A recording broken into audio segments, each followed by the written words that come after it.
Bonjour à toutes et à tous. Nous nous retrouvons aujourd'hui pour ouvrir un parcours de réflexion sur une question essentielle. Comprendre ce qui guide nos comportements, ce qui fonde nos liens et ce qui se joue quand ces liens se rompent.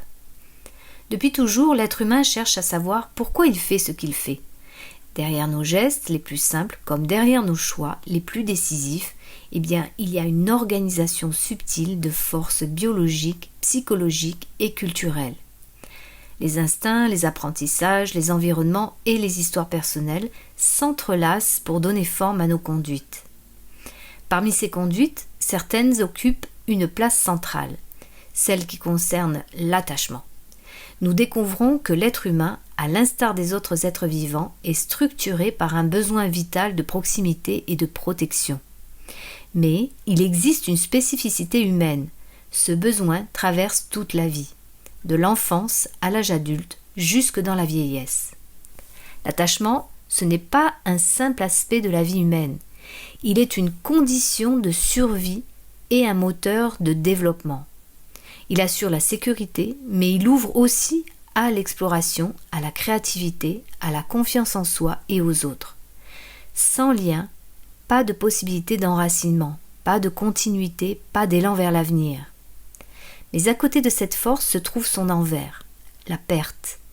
Chaque séparation, chaque rupture, chaque deuil vient éprouver notre équilibre affectif.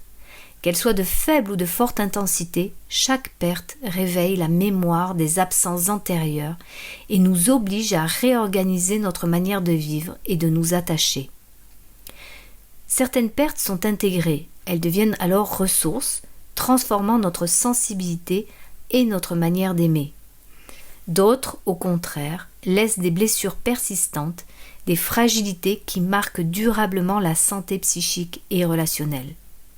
C'est pourquoi réfléchir sur l'attachement et la perte, c'est réfléchir à ce qu'il y a de plus universel en nous. Ces expériences ne concernent pas seulement notre histoire intime, elles sont inscrites dans notre héritage biologique, mais aussi dans nos cultures, nos traditions, nos histoires collectives. Les guerres, les migrations, les catastrophes, tout autant que les fêtes, les transmissions ou les engagements, sont traversés par ces dynamiques d'attachement et de perte.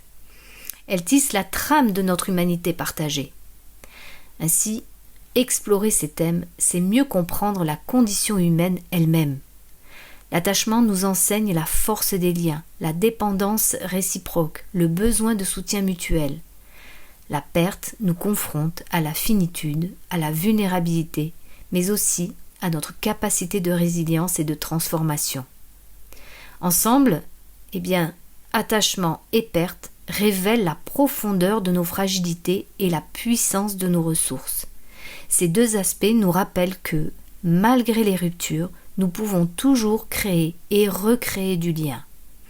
C'est ce chemin que nous vous proposons d'emprunter, partir de nos comportements fondamentaux, suivre le fil des attachements, traverser l'épreuve des pertes et découvrir comment ces expériences façonnent nos vies individuelles et collectives.